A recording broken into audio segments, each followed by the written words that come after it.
whoever you are, wherever you are, hope you are blessed and doing safe. Ladies and gentlemen, greetings, family. Of course, I'm tuning in. You see me without the glasses off today. But if you're looking for some opportunities, particular advertisement opportunities, then look no further at the link at the bottom to my email address. You can hit me up for advertisement opportunities. We are supporting and promoting your businesses here on this channel. You can also, if you would like to donate and subscribe to our Patreon, a link is at the bottom as well. So you have multiple ways in which you can advertise with the platform by emailing me when we go on through our live stream. You also have access to premium content, those that want to see premium content that you will not find here on YouTube or Facebook or Twitter, as I am suspended probably by now. You guys can check out the Patreon at link at the bottom. But advertisement opportunities, definitely email me, gavin.grich1@gmail.com for rates. And for the Patreon, it is the same as the YouTube channel. It is channel gboot2786. All right, I'll holla. Peace.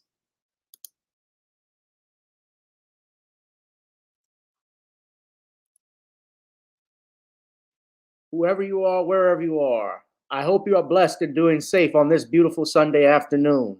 Welcome to another edition of Gavin Richard Presents here on channel gboot2786 on YouTube. Whoever you are, wherever you are, I hope you are blessed and doing safe. If you're watching on my backup channel, Gavin Richard, or if you're watching on Facebook, Gavin Richard, or Periscope at Gavin Rich 2786, I thank you for joining. We have a special thing planned for you today. The place to be is right here with me. It is Random Topic Sundays, but we're only going to be talking about one topic today, and that is on the trials of R. Kelly. As you know, jury deliberations have actually begun this past Friday after closing arguments, and today we have a special guest coming on, Brother Dennis Byron, who is the editor-in-chief of Hip Hop Enquirer. Brother Dennis, how are you? I'm doing wonderful. How are you, my brother? I'm doing good, brother. I'm doing good. Thank you for being with us today.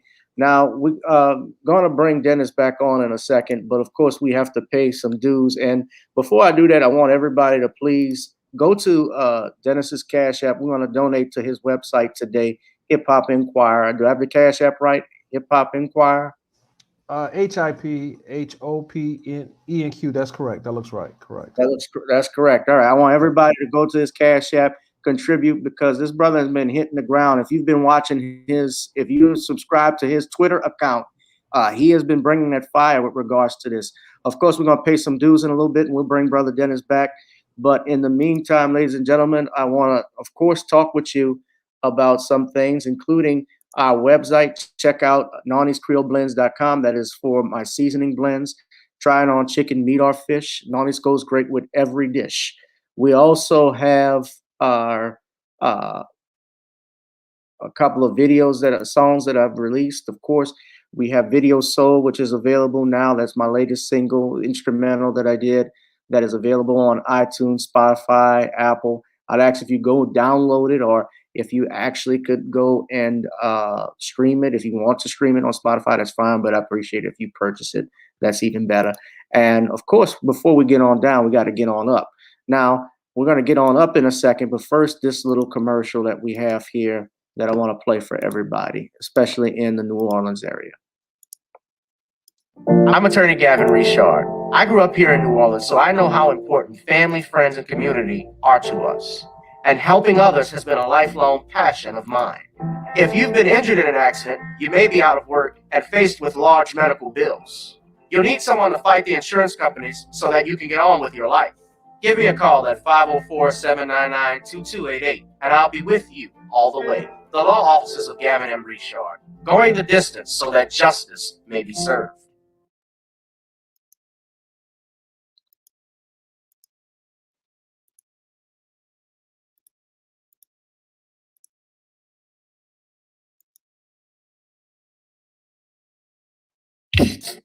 Girl, come on. Gotta dance to the beat, cause on the dance floor is where we'll go. Show me what you got.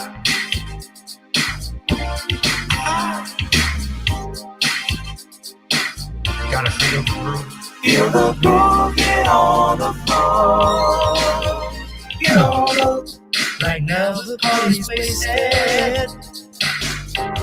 There's not much to do. But once the groove gets started, tell me, what do you have to lose?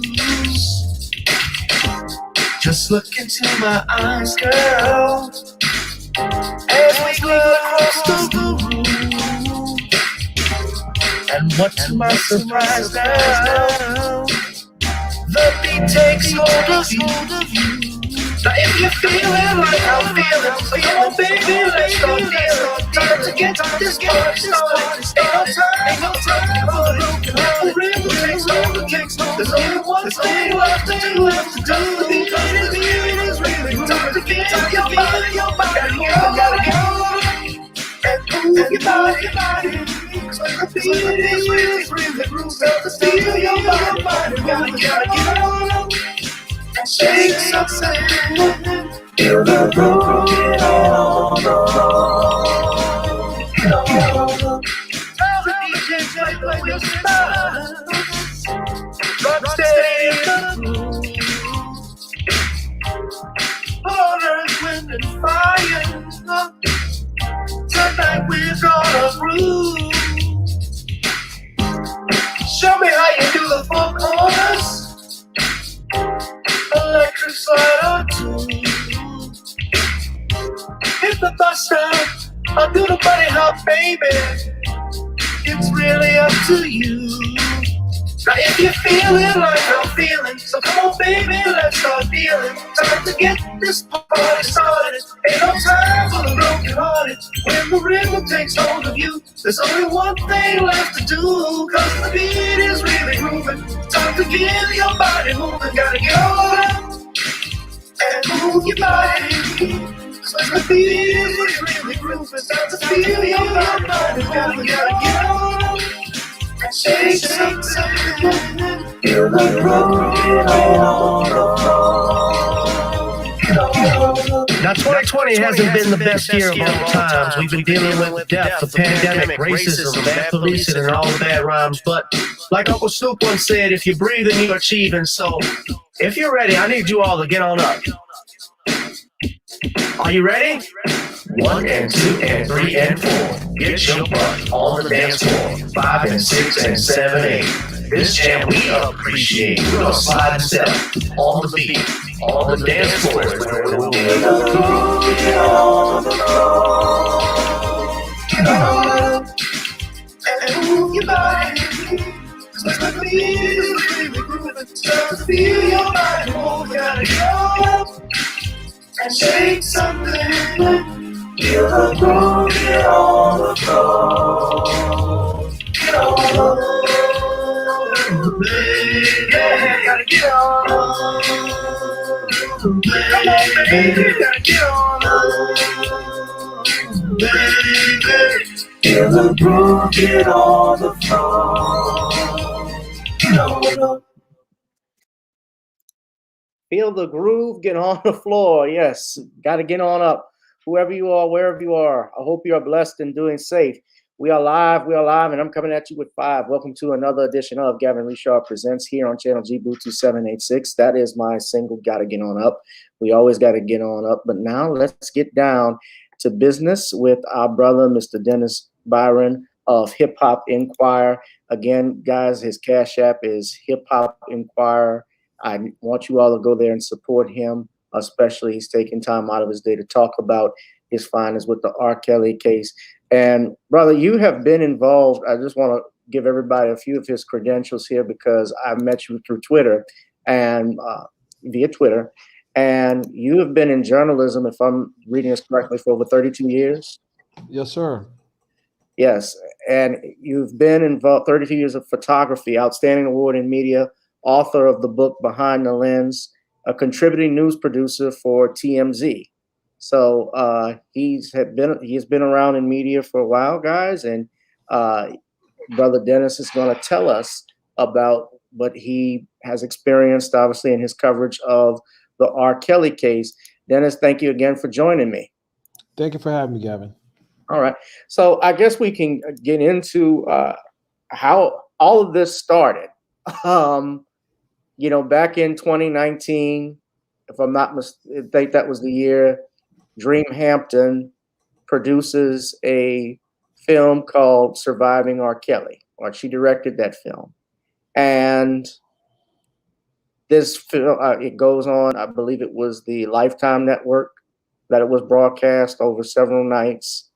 And as it's broadcast, I can remember distinctly the the Attorney General of Illinois, Kim, her last name escapes. Kim Fox. That's what I was. All right, yeah, Kim Fox actually did a press conference telling women or any person that was abused by R. Kelly, alleged to have been abused by R. Kelly, to come forward. Am I right? And that's correct. Then afterwards, we started to see all of the legal troubles for R. Kelly coming out, and the wake of this Me Too movement that we have. And I don't know if you've seen some of my videos, Dennis, but I've been very critical of this Me Too movement in regards to the fact that while I believe we can be supportive of people who are alleged to have been raped or molested in some sort, so obviously it's a terrible thing, we still also have to have due process. Our Constitution says no matter what you're accused of, whether you're accused of petty theft or whether you're accused of terrorism, you're presumed innocent until proven guilty in a court of law, and you have to be tried by an impartial jury, and the procedure has to be fair and impartial.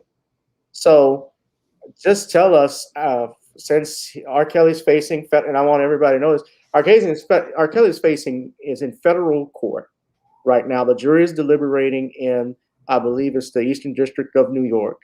And he's being charged. By the way, Dennis is also a criminal justice major. He's being charged. He received his criminal justice degree. No, I attended John Jay College of Criminal Justice in New York City. I apologize. John Jay College of Criminal Justice. Took courses in police science, investigations. What the course consists of for a CJ major. CJ, yeah, right. But R. Kelly, okay, thank you for that clarification. Yes. For preferences of this, R. Kelly is being charged under the Mann Act in federal court and a RICO statute. Now, I just saw the documentary last night. How many of you in the chat ever saw the documentary by Ken Burns called Unforgivable Blackness? And it's the documentary on Jack Johnson. I've seen it. I have the DVD. Dennis, I don't know if you've seen it. I haven't seen it, but is it on Netflix or can I pull it up on YouTube? It's on PBS. It came on last night. You may be able to find some of it on YouTube. And I bring it up because Ken Burns actually just did a documentary on Muhammad Ali. And so they've been airing some of his stuff, and this came on last night. But I bring up Jack Johnson for a reason. The Mann Act, and Dennis knows where I'm going, because I know he knows his history. The Mann Act, ladies and gentlemen, was passed by the United States Congress in order to get Jack Johnson. And Jack Johnson was the first Black heavyweight champion in the United States. But also, he had an appetite for white women. And his wives were white, and he was beating, not only that, he would beat his white opponents, gloating over them. And you got to realize this is in the 1900s. So at the turn of the century, 20th century, which in 1909, that was the birth year of the first Black Supreme Court Justice, Thurgood Marshall. So absolutely, all of this stuff was going on. The Mann Act is passed. And what they have to allege in this case, Dennis, is that the prosecutor has to prove that R. Kelly ran a criminal enterprise. Am I right? Correct. So from that, I guess where we could start about how, when I talked about how this started, what were your initial thoughts, number one, of the documentary, the Surviving R. Kelly aspect of it? Well, I started covering Mr. Kelly's troubles prior to the documentary. Okay. I started covering Mr. Kelly's troubles in 2017 when I attended a press conference in Atlanta, Georgia, that was held by attorney Gerald Griggs with the attendance of the Savage family. So I covered that press conference, and that was obviously before the documentary. Mhm. I saw some chatter online prior to that by a particular blogger interviewing people, but it really came into my radar when the claims by the Savages uh, regarding their daughter being held against her will. And I think I have the press conference on my channel. So after that, there was several people coming out and saying that Mr. Kelly might have done some certain things. Nothing that I could prove then, like nothing I can prove now. Uh, People tell their stories. Some people have told stories already that didn't uh, show up in the court. So I don't know what type of credibility I could put to those stories. But in any event, at some point, Mr. Kelly was charged. He was charged in Chicago. I was also at his arraignment, and also when he got released, because when he got charged, he bonded out. Mhm. Then he got rearrested at his recording studio, which I was there as well. It almost like I was stalking the man, but I wasn't stalking the man. I was covering the So story. you've met him? You've met R. Kelly? Absolutely, Okay. absolutely. And what was he like? I've met him prior to that. I met him on a video shoot with Young Jeezy. Okay. I've also seen him in concert. Like I see many celebrities in my line of work, either on a video shoot, concerts, parties, whatever. But I had no personal relationship to him. But I understand that he was someone very big in the music industry. So Right. it was just standard reason that I would cross his path, especially being associated with entertainment publications like The Source, Hip Hop Weekly, and Hip Hop Enquirer, and U.S. African Eye, and several other publications. So it just makes sense. I didn't know his personal lifestyle. I didn't know that he did great music. Right. He did great music. But like Diana Copeland testified, my understanding to him with him is, his entertainment element of the game. So Okay. yeah, and then the documentary at some point came out. I didn't look at the full doc. Even to today, I haven't looked at two, because I think there were two of them, and they taping another one right now. Survivor R. Kelly 3, the trial. But for the most part, everything was just hearsay. People making allegations. So they're making you said a part 3. So there's going to be a part 3 follow-up to Surviving R. Kelly for the trial. Right. From what I'm told, it's Surviving R. Kelly, the trial. The producers haven't confirmed that, but my sources have told me that is. Oh wow. They're doing it. And there are people people from the production was actually at the courthouse covering it. Right. And in this day and age, especially, we've obviously had with the Me Too era, like with the cases of Bill Cosby, Harvey Weinstein. I've talked fluently, especially about the Cosby case and how badly that was handled by the press and media, but also the courtroom, and the bad act witnesses that they allowed, and the bullshit, just overall bullshit, the environment that was around it. And I think now that Bill Cosby has been let out of prison as his conviction is overturned, my brother, shout out to him, Harvey Superboy, he said that R. Kelly was going to be next. Although I honestly thought Cuba Gooding Jr. would probably get it worse because he's accused of messing with a white woman. But R. Kelly. Cuba, if I'm correct, he's facing misdemeanor charges. And I don't know if that's even been adjudicated as of yet, because it started. It has been adjudicated? It hasn't been. It hasn't been. They kept pushing it back. Obviously, I think with the pandemic, it pushed a lot of cases back, even R. Kelly's case. across the country.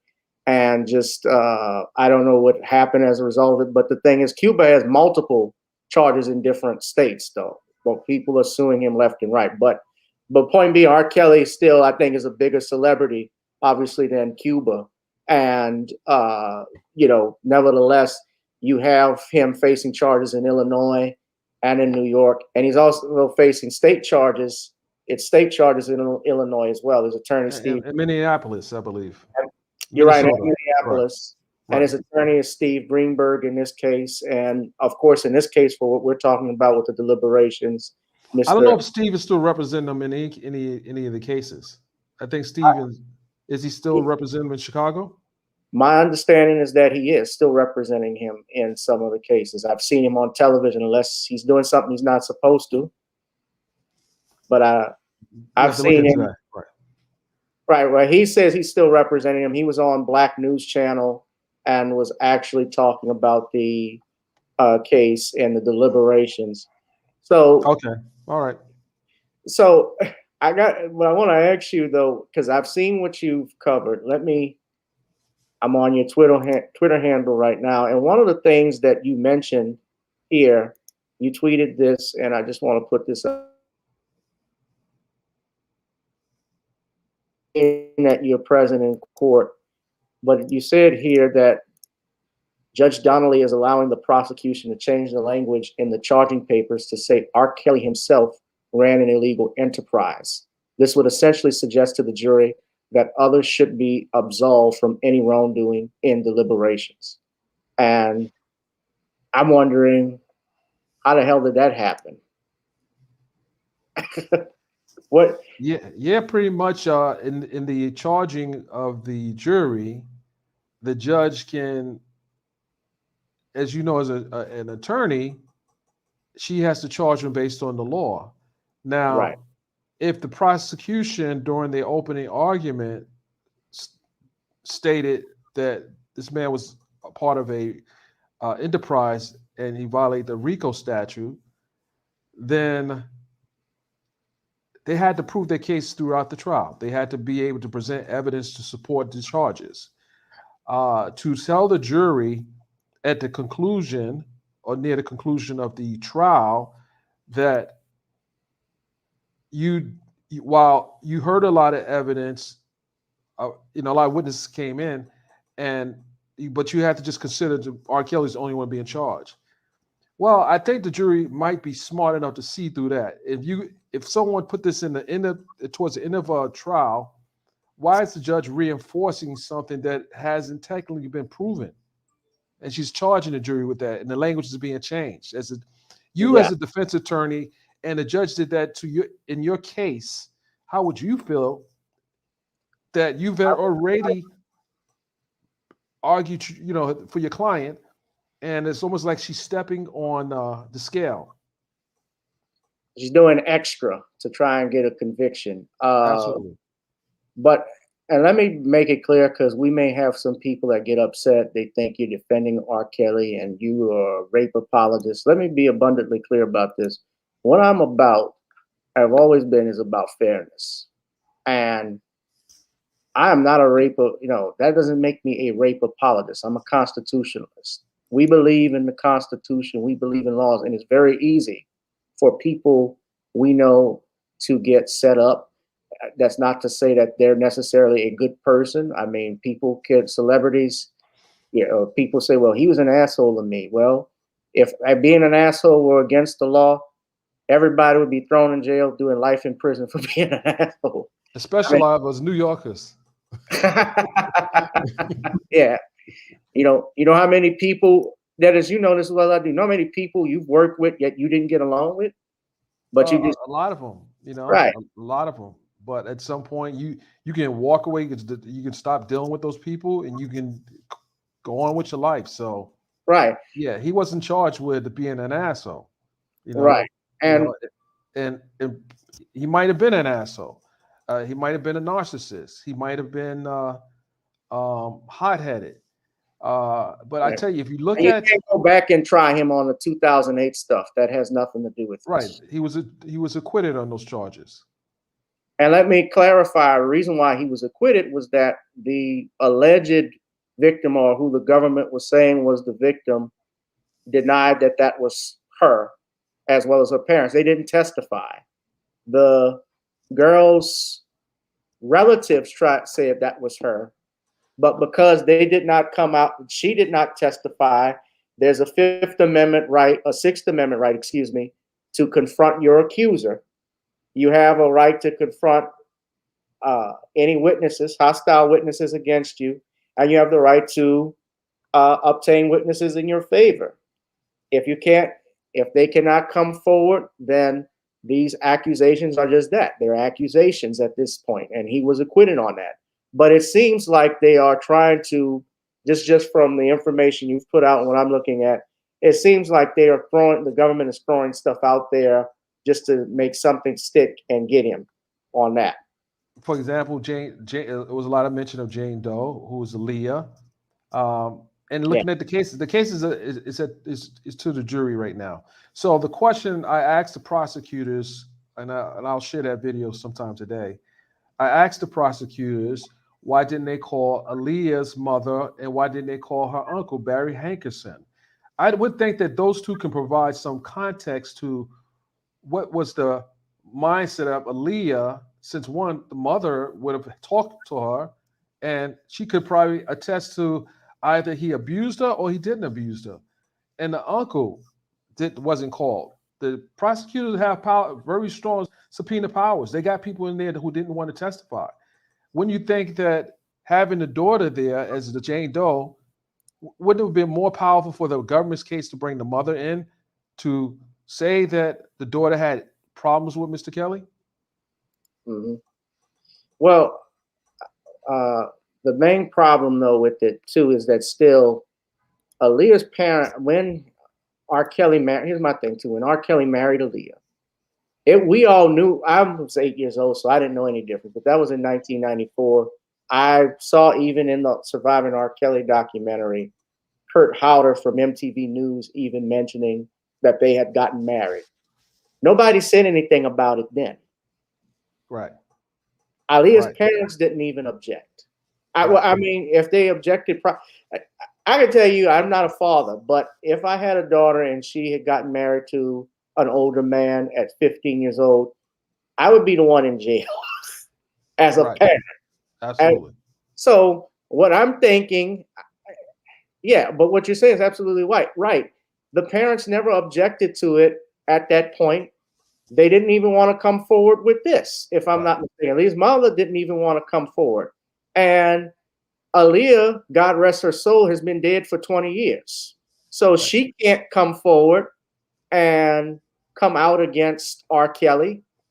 So why are we mentioning something if the person is deceased? Well, there's a Fifth Amendment, there's a Sixth Amendment issue still that attaches. Has the defense, I'm curious though, on that charging instrument and just what has transpired from what you said, has the defense made any objections in court on the record to try and preserve the appeal for an appeal purpose?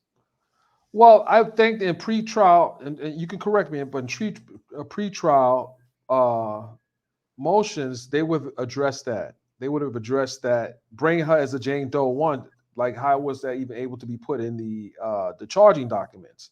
They would have to address that in pre-trial. And the judge would have had to rule whether or not that could even had to come in. Well, yeah, they start mentioning in pre-trial, but if there are any questions, but still, if you, just for safety's sake as an attorney, what I always do, you still get on the record and make any objection, especially when you object to a form of a question. If you're objecting to, the use of prior bad act witnesses, like what we saw with Bill Cosby, Well, what happened in that case, and the reason why that judge, and honestly, that Judge Stephen O'Neill and that district attorney, they all need to be removed from office. What they did was he called 5 prior back act witnesses in the second trial, but in the first trial he allowed 1. Now he had 19 women to choose from. He chose 5 in the second trial, but didn't tell the defense or give reasons. Oh. What happened there? I'm sorry. Okay, I'm back. All right. Yeah, my camera clicked off. He gave 5.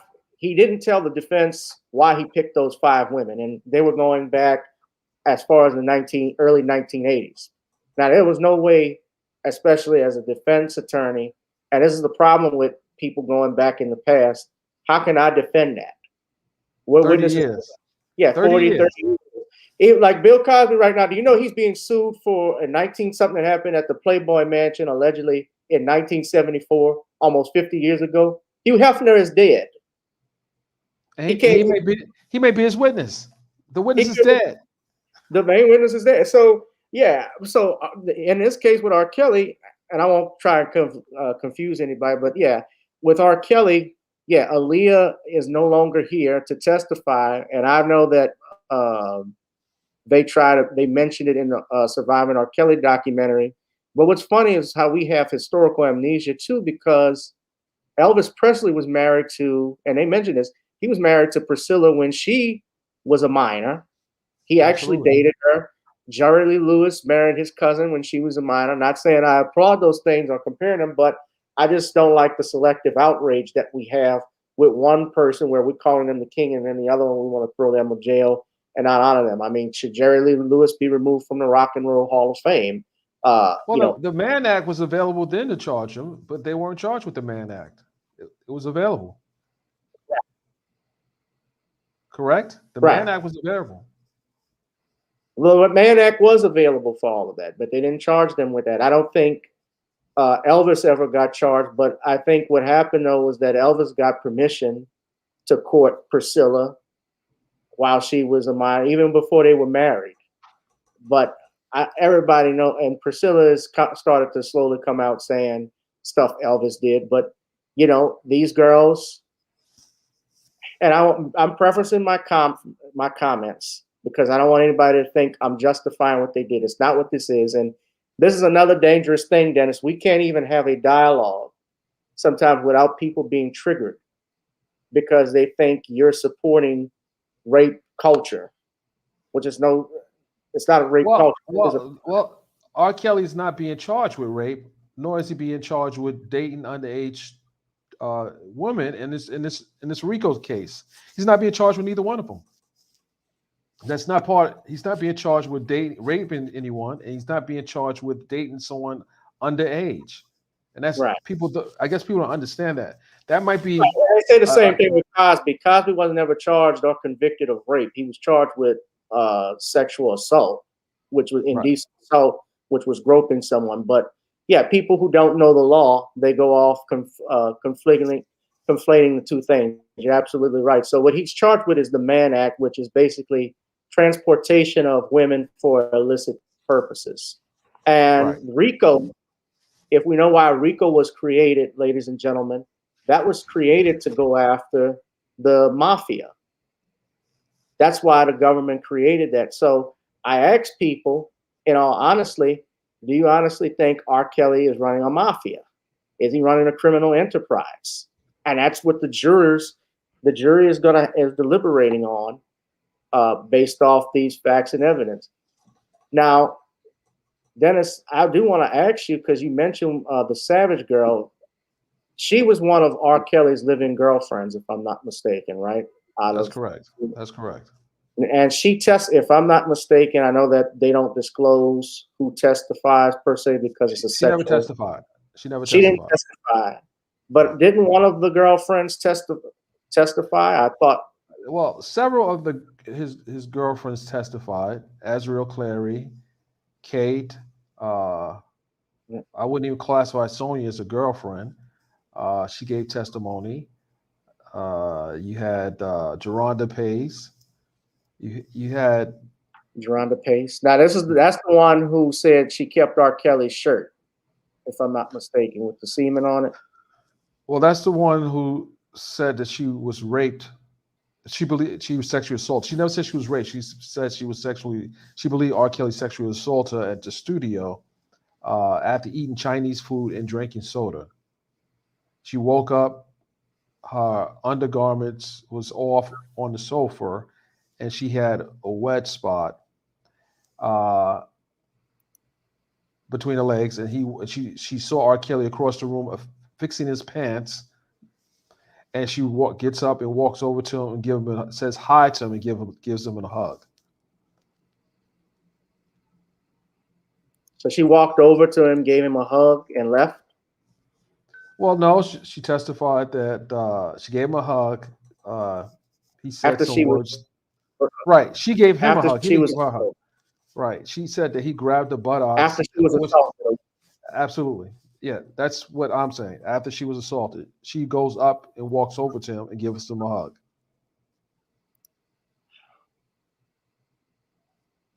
Now, I want to show you, okay. I want to show everybody this too. And this is the type of stuff that Dennis and I are talking about, especially how there has to be accountability in reporting. Now, I can't, obviously, it wants me to read this, but when you see this title, they tried to say R. Kelly lawyer tries to discredit alleged victim with Chinese food. I hate these ads that come up because they say I've used my limit. But this was one of the things that they had talked about during the trial, and that's what Dennis was referring to about Geronda Pace, because they mentioned the use of Chinese. They mentioned Chinese food, but the way that Geronda Pace wasn't the one that was tied to the Chinese food. It was Sonia. Okay, I apologize. I want to make sure I get my facts correct. I thought it was Sonia. It was Sonia. Now, Sonia is the woman, if I'm not mistaken. Okay, if I remember correctly, she was a journalist, right? She was an intern.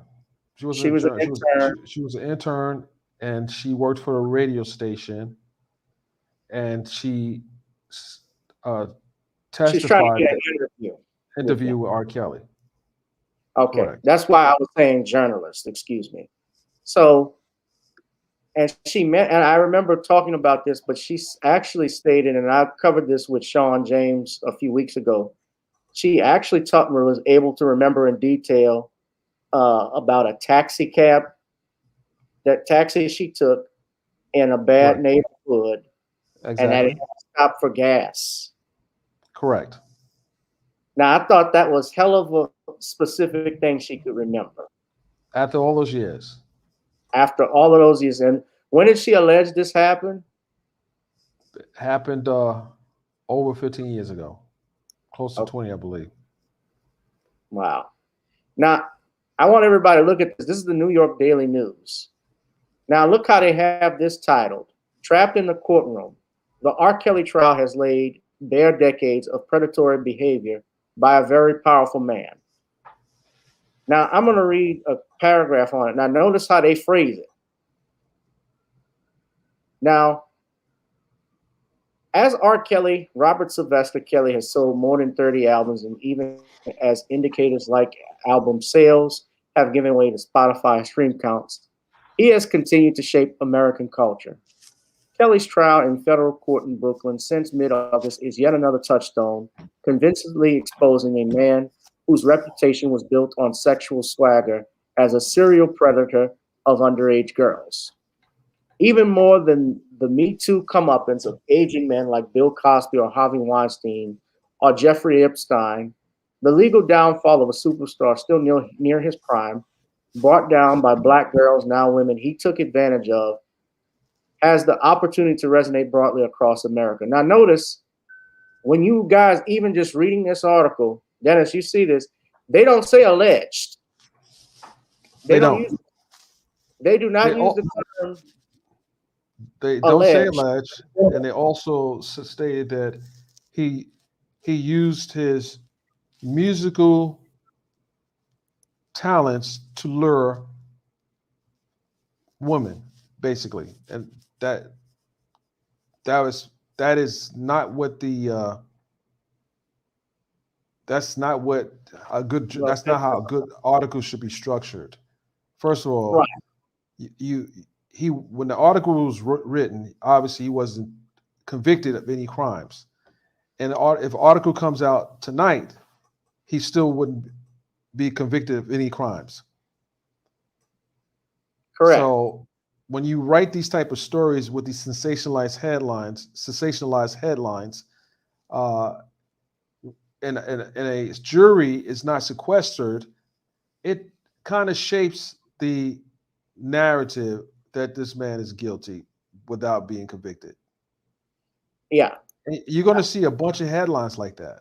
And, you know, our black media did it too. I saw you and how we responded and started following each other when you showed Roland Martin, the owl, and his headlines basically were very slanted.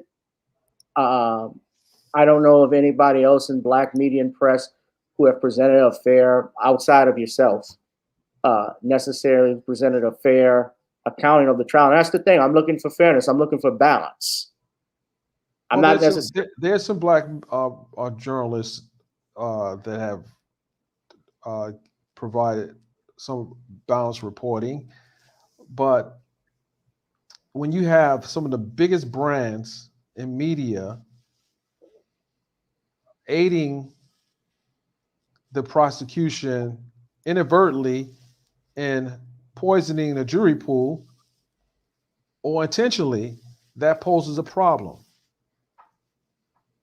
Right. And this is the New York Daily News. My point, this is one of the largest newspapers in this country, in North America, supposedly supposed to be one of the most respected. And they're talking like a tabloid. Pretty much. I mean, but sensationalized journalism now is a big, hot selling ticket. That's why so many bloggers are successful. The ones that are really successful is because they don't have to follow the same standards as a journalist. They can sensationalize. They can basically they can't legally do it, but they do it. Right. They can say something as egregious as she said he raped her and I believe her. Right. And what's interesting in the article, they point out R. Kelly was not charged with rape. He's no, not he wasn't. Sexual assault. No, he they wasn't. mentioned 4 women and 1 man. And my point too, and yes, there are some black journalists who are fair, but what I was just saying is that when you have the most respected, like a Roland Martin, supposedly, and he's not respected, but when you go out and put sensational headlines like that, and I haven't even watched the video that he did, but when I see headlines like that, that already tells me the direction that you're going in.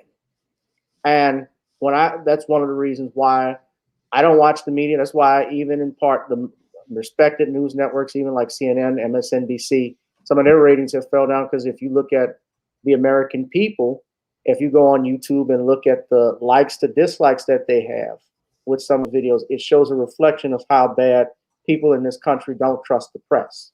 Right. Absolutely. And then when Right. you asked me on this in the beginning of your show about how the coverage by media can essentially skew the outcome of a case. And it's obvious that the judge, the prosecutors know that this is a very high impact case for Mr. Kelly, and the stakes are high for them as well.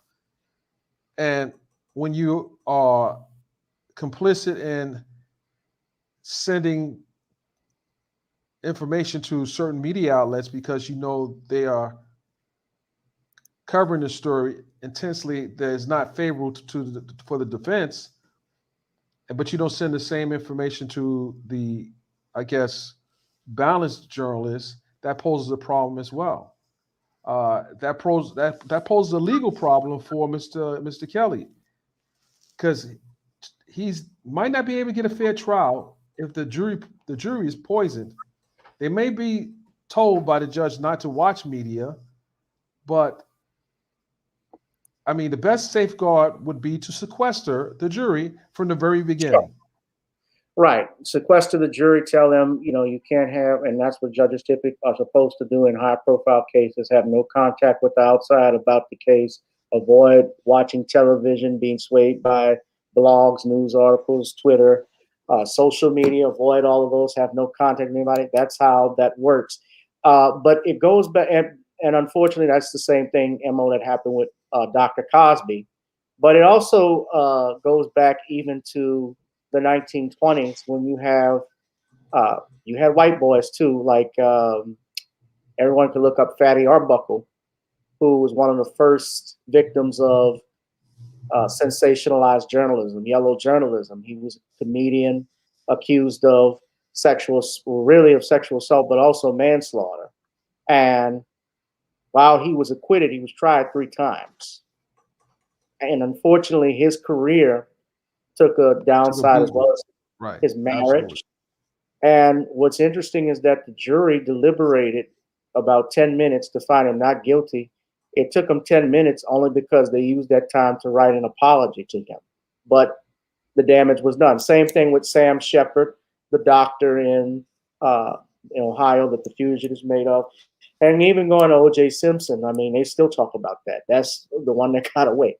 But you see all of this sensationalism that's taking place. And I do want to ask you, though, from what you saw, especially from the testimony, I saw you pointed out that the defense attorney, Mr. Kanik, had pointed out some holes in the government's case, in particular about the mail that accused R. Kelly of stuff. And if what came out, I believe he actually had stolen money. I want to be clear with my comments, but they painted. He was accused of stealing $8,000 from Mr. Kelly's backpack. Okay, but he was never charged with that or anything. No. Mr. Kelly apparently accused him of stealing the money out of his backpack, and he, I want to say, did he admit it? He didn't admit on the stand he stole the money, but he was accused of stealing the money. Okay. Now, out of all the things I've heard about R. Kelly over the years, I've heard the rumors of messing with little girls. I never heard of him messing with boys, which is what I think struck a lot of people as odd, that now they're doing this. It's like they're throwing stuff at him. Well, hold on. Remember when those allegations came out just before the trial? That came out just before the trial. This wasn't something that was talked about over the years. This came out almost at the start of this trial, within a couple of weeks. Yes, I remember that. And so they came out with this. They had 4 other women who testified that were there. And then what was interesting with me, Brother Byron, Steve Greenberg actually gave an interview with Gayle King, and he stated the reason why New York had jurisdiction was because they based it off the fact that R. Kelly allegedly gave one of his victims herpes. And they had the doctor even testify. His doctor testified about how he was diagnosed with herpes, which I thought was crazy and insane. But they're using that. He said that's the only way that they have jurisdiction in that case, because they were able to bring all this stuff back, because New York has laws where, like some states, if you give someone a sexually transmitted disease and they know about it and they intentionally get it, that's a crime. It's called having a depraved heart. It's like someone that gave HIV. But having a doctor testify to that when you have supposed to have patient-doctor privilege over those things, how is that? I'm wondering how they allowed that. Did his defense attorneys object to it? Can they prove? Well, think about this as an attorney. Mm-hmm. The fact that the doctor testified to that definitely opens the door in a civil case, because you had his doctor testify to that, and they're going to use that same testimony in a civil case. Sure. They're going to bring that in. That's the stuff that you fight for in pre-trial in the civil cases that is now been offered to in this case.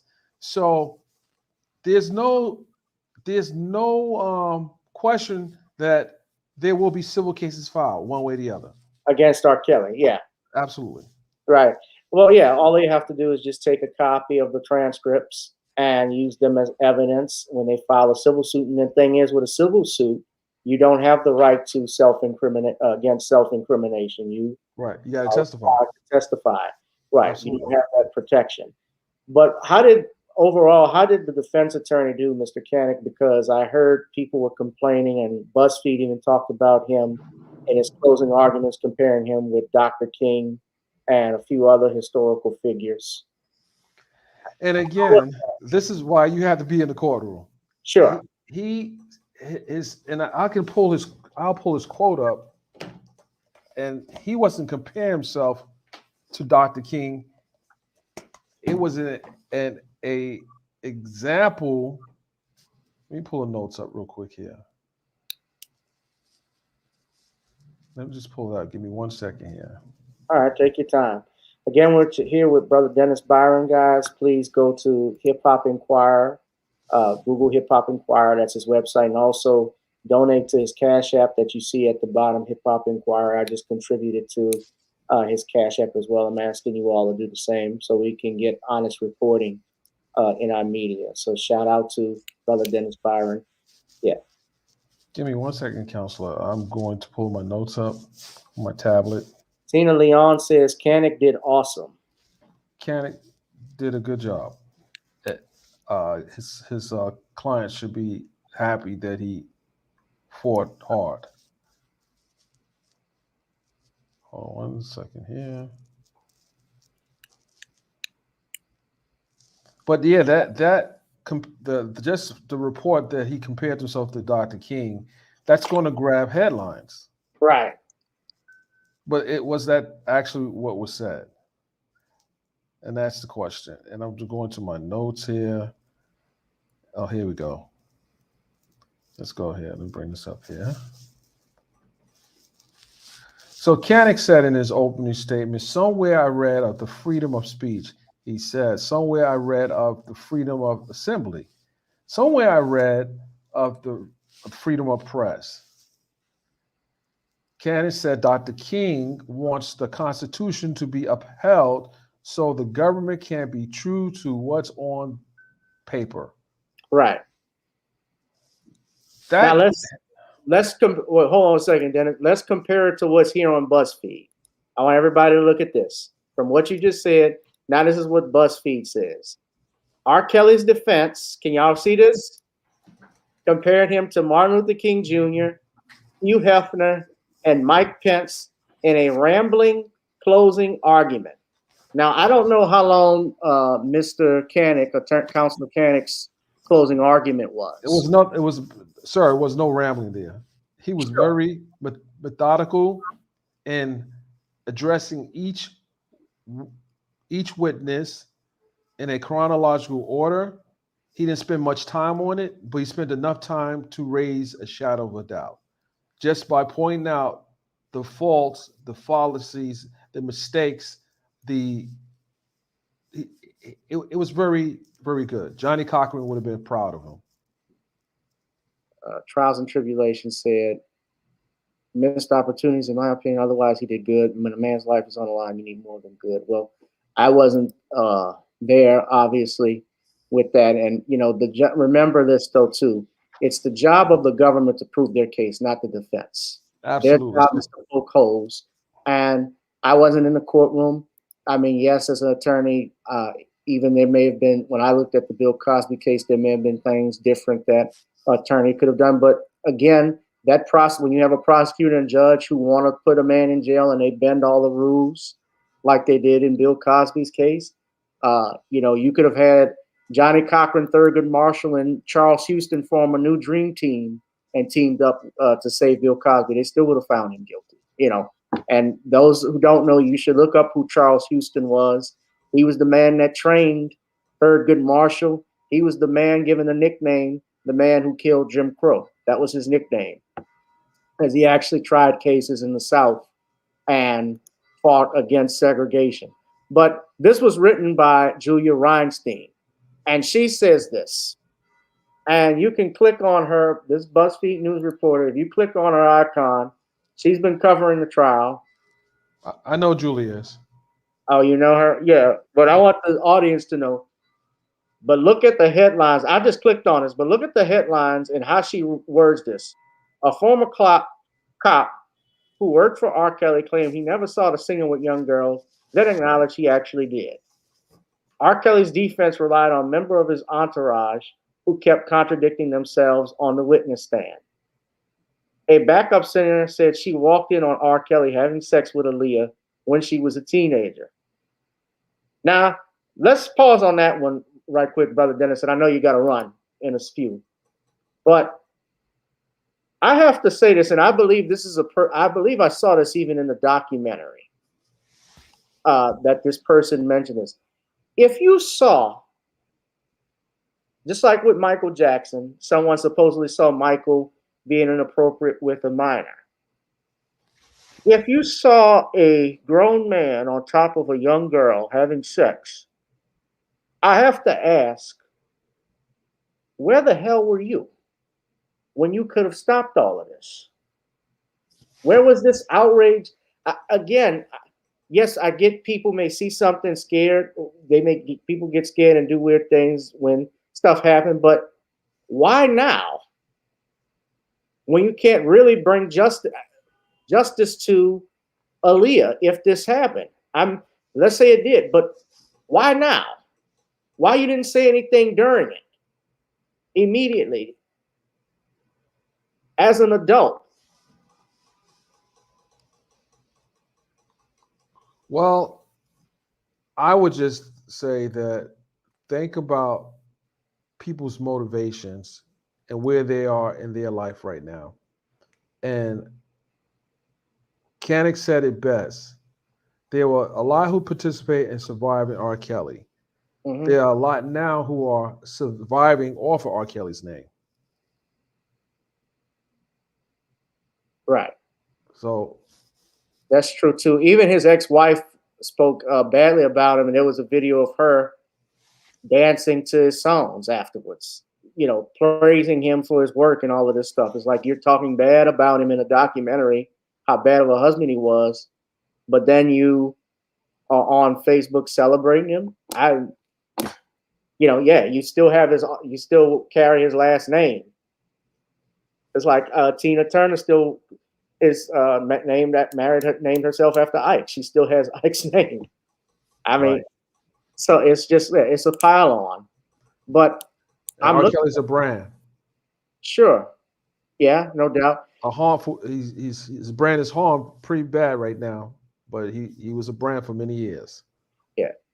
Before you do leave, brother, I do want to post. I had this video I wanted to share. It's only about 3 minutes. And this is from Malicious Conspiracy. She put this up. I want to share it with everybody because I believe it's something that you may have alluded to yesterday on your live stream on Instagram about the jurors wanting to hear some information from the judge or some notes that they may have had, or if I'm not mistaken, they were trying to get, while they were deliberating, they had asked for something. And I believe this is what, I don't know for sure, but I'm just going to play it. This is from Malicious Conspiracy. She put this up. Letter to her brother. She said, fair use. Brother, the reason I haven't texted or called, one, is I needed to take the time to think about our parents, what our parents have done to ruin my relationship. Two, I came to Florida to see you. I came to see if I can trust you because I can't trust our parents. She said that she's happy with Rob. She said, you don't have an idea of what the parents did in the beginning to blackmail, and they're doing it now. They used me to live with him and to blackmail him. She said, I was going along with it because I thought he was very interesting, but came to love him because he showed her nothing but love and respect. But the parents never changed. She said, Mommy tried to get me to sleep with him and set him up. Mommy even told me to tell him I was 18 and even told me to dress sexy to entice him. But he didn't even see me coming on to him. I told police I was 18 because parents told me to tell Rob I was 18. They told police that I was 18.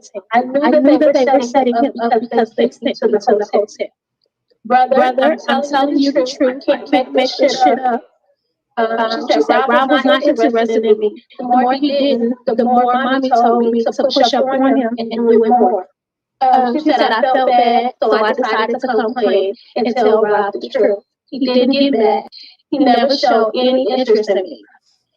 They literally signed me over because the first setup didn't work. She said I was happy because she said she was happy that they did sign her over because she was getting tired of being treated like a hoe by her parents. So she was happy to be with Rob. She had grown to love him. Then Pops told them that if he didn't start sending money, they would go on social media and exploit him. They told her to bring a dildo to him. She said no because she felt uncomfortable doing it. So they started showing up at his shows, pulling out dildos. Mom told Rob because she didn't care if they had sex, just to let her be his driver. She continued to get threatened by mommy because she wasn't getting either. The mother kept asking if they were having sex at 17, and she said no. The mother got mad. So they started texting Rob directly. And she texted, said, since you fucking my daughter, you're going to have to send me $10,000 a month. That didn't work. So they teamed up with the Savages and started digging up old stuff.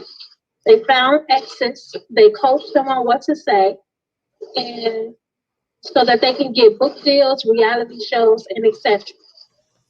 So that was what her letter. Now, I don't know who's reading the letter. I think that was malicious, that conspiracy reading that. Shout out to her. And of course, I have to say all of this is alleged because I don't know for a fact. And, I claim, I shared this information under fair use of 1976 for news and commentary purposes only.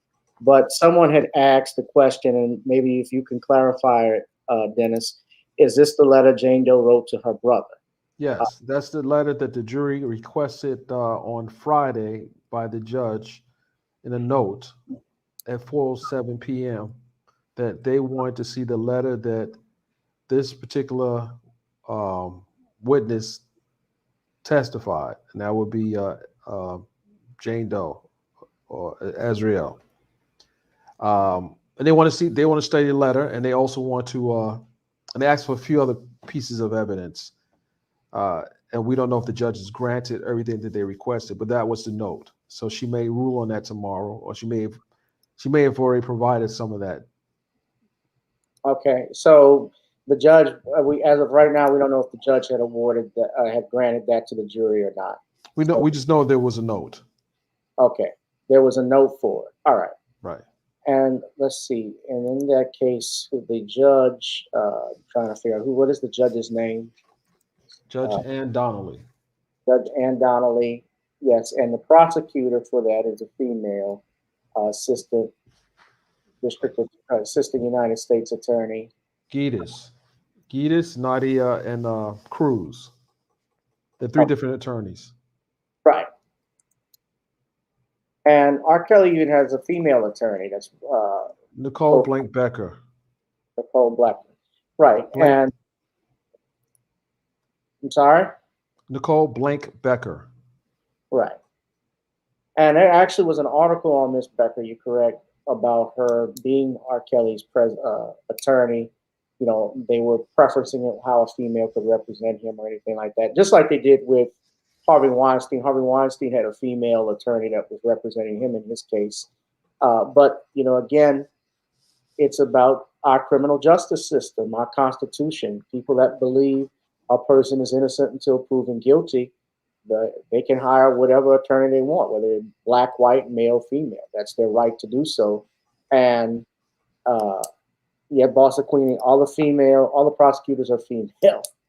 And I think there's a message behind that. Of course. The judge is a female. Yeah, the judge is a female, the women are female. And you have the crew from Surviving R. Kelly that is there. I know they had camera crews out there for not only Bill Cosby, but even Harvey Weinstein. And remember, even Weinstein's charges, a few of them got dismissed out of court because the testimony in the cases, especially Annabella Sciorra, he got acquitted on that one because what she said was garbage. Right. So, you got to be honest with these things. We can't be biased with our emotions.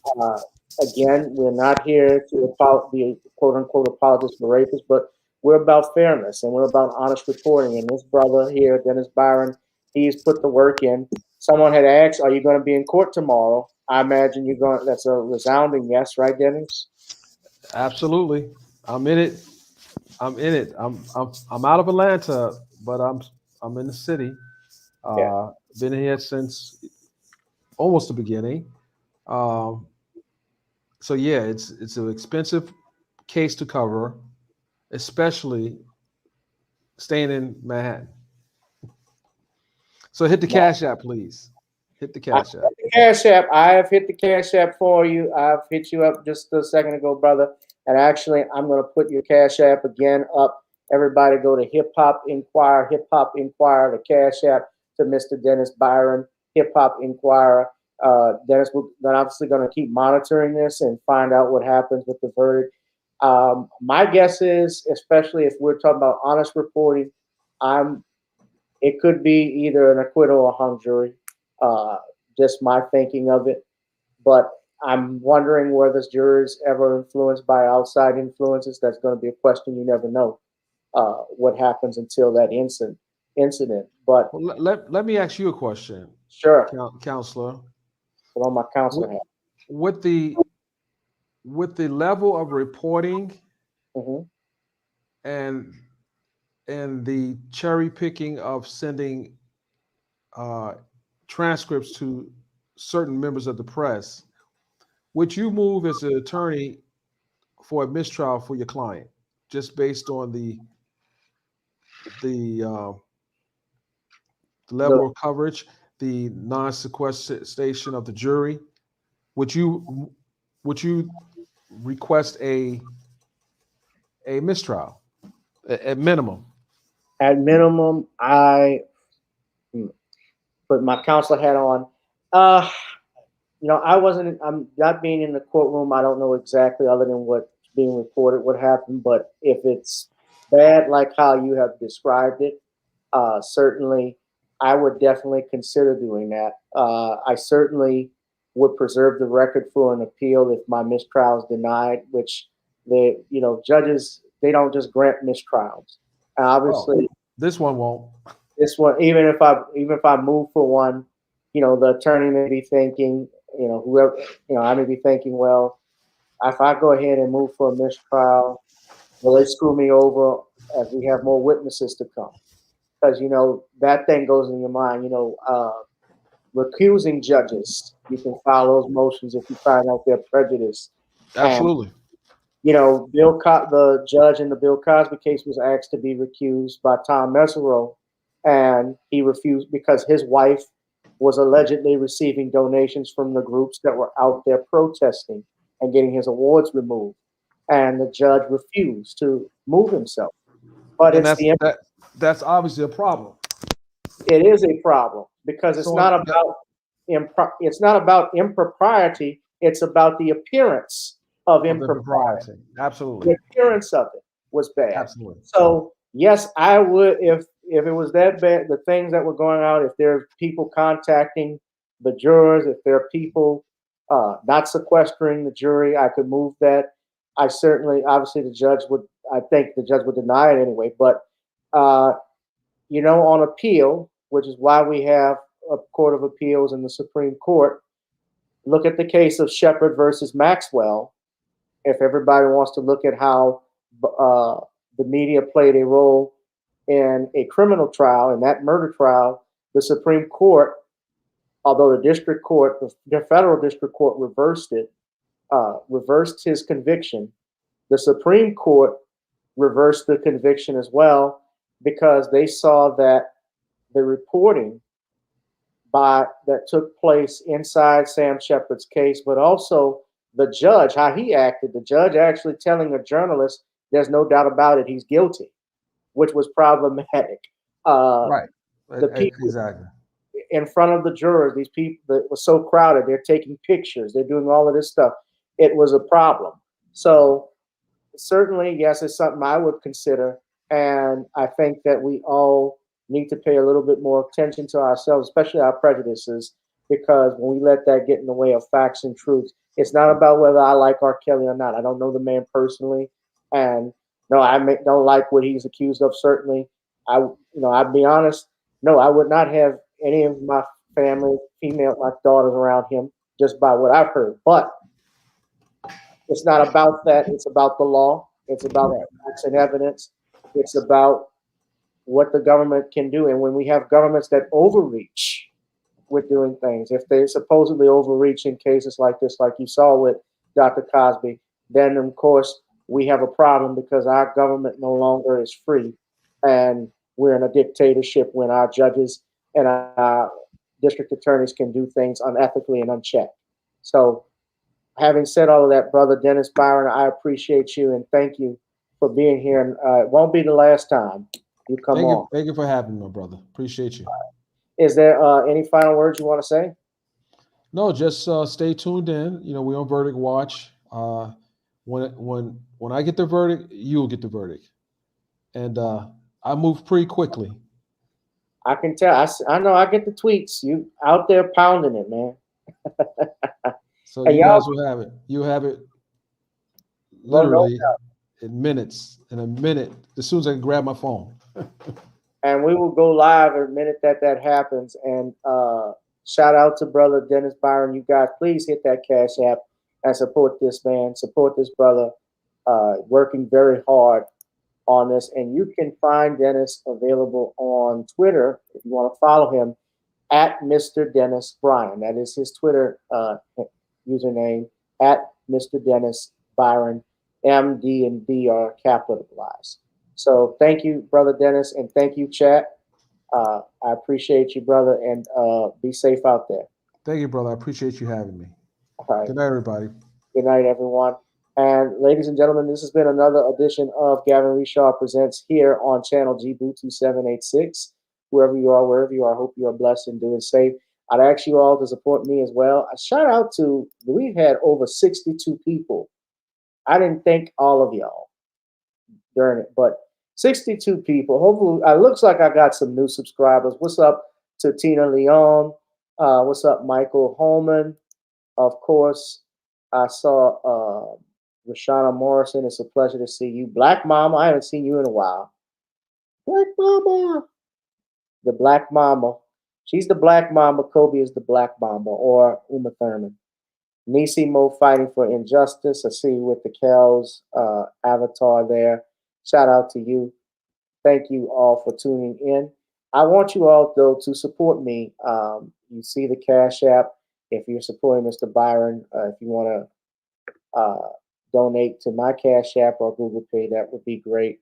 But also, you can support me. Another way you can support me is by checking out, number one, my seasoning company, Nawny'sCreoleBlends.com, Nawny'sCreoleBlends.com. Try it on chicken, meat, or fish.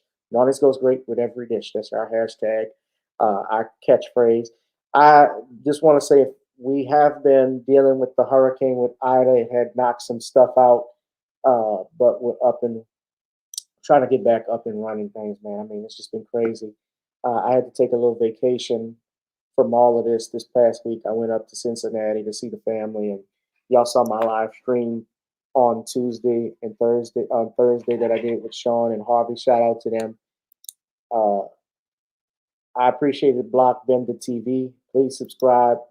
Yeah, subscribe to Gavin. This is a cool channel. You're right, Boss Queenie. I'm very cool.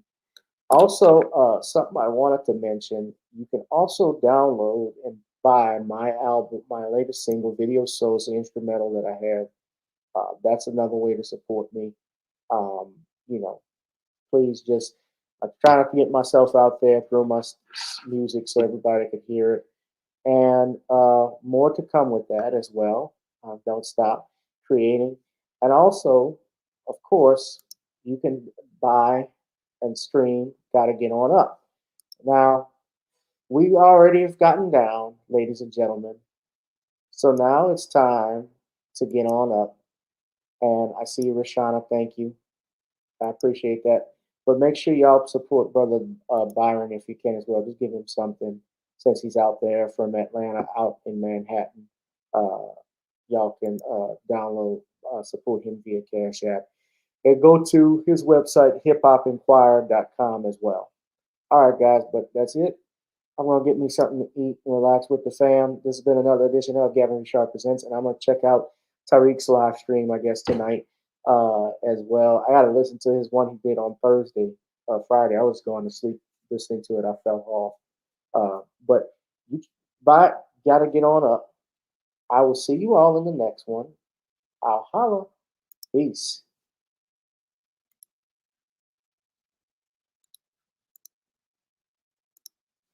Okay. All right. This is awkward. Hold on.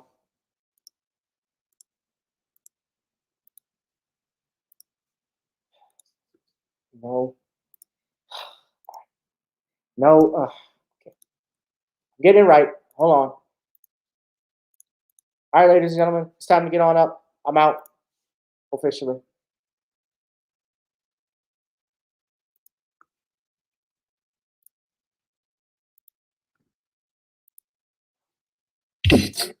Girl, come on.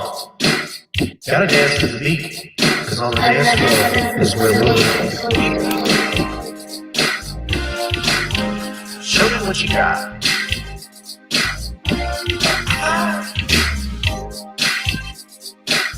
Gotta feel the groove. Feel the groove, get on the floor. Get on. Right now the party's wasted. There's nothing much to do.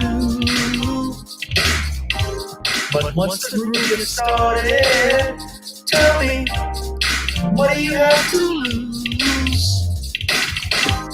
Just look into my eyes, girl, as we glide across the room. And what to my surprise now, the beat takes hold of you.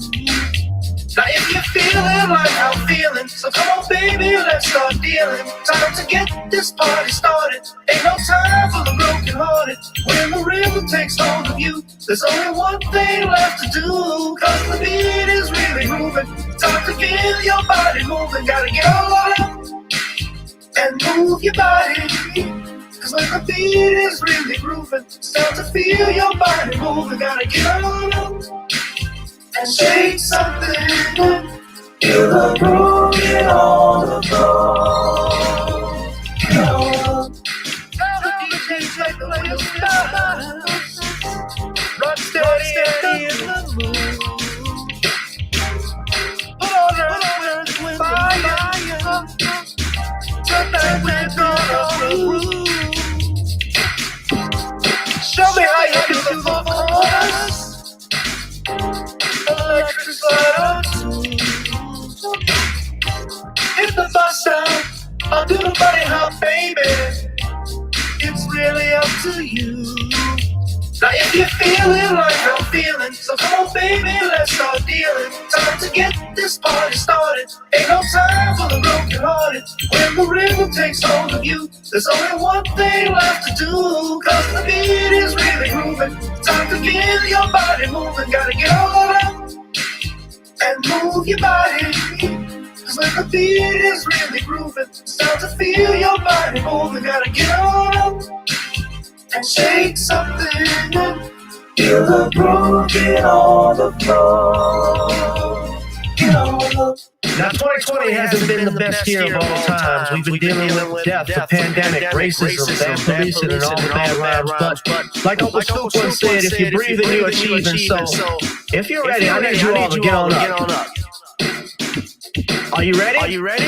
1 and 2 and 3 and 4 and get you on the dance 5 and 6 and 7 and 8. This jam we appreciate. Slide and step on the beat on the dance floor. Get on the floor.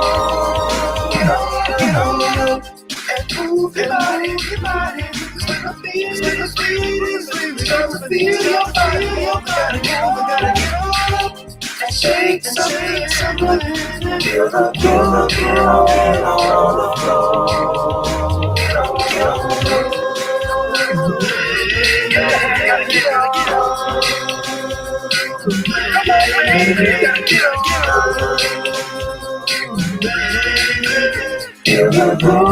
on, get on. Good night, guys. And check out Infamous Sylvia's channel. And this is my first time actually hearing of this sister. Infamous Sylvia is going to have Judge Joe Brown on discussing the R. Kelly case. So that's going to be interesting. So shout out to, I believe it was Gucci D'Souza who mentioned that. Check that out. And I will see you all in the next one.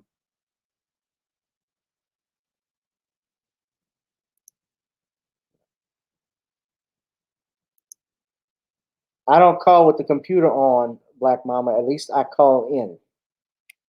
Am I coming back on tonight, Cheryl? No. I doubt it. All right. Well, good night. Have a good one. Judge Joe Brown is going to be on Infamous Sylvia show. That's going to be interesting. I got to talk about these little hoochie mamas who are testifying against Mr. Kelly.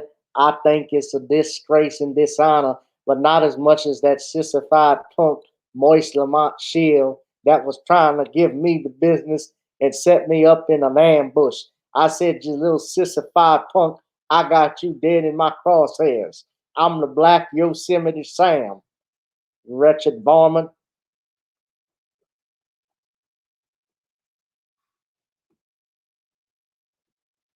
They need evidence. Evidence. If you don't have that, they are nothing but worthless accusations. They were groupies, you know, sex, drugs, and rock and roll. They sucked and ducked and dried all the way. When I was in the Playboy Mansion, 1974, they wanted to know how Judge Joe Brown got down. I wasn't even a judge yet, but Brown could get down, son.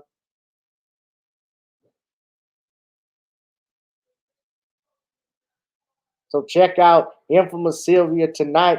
I will be on there. And let me just say, Counselor Richard is an outstanding attorney and young brother. I really like him, very much so. You all ought to subscribe if you have not to his channel. Thank you, Judge. All right. He's going to get me for that. All right, guys, good night.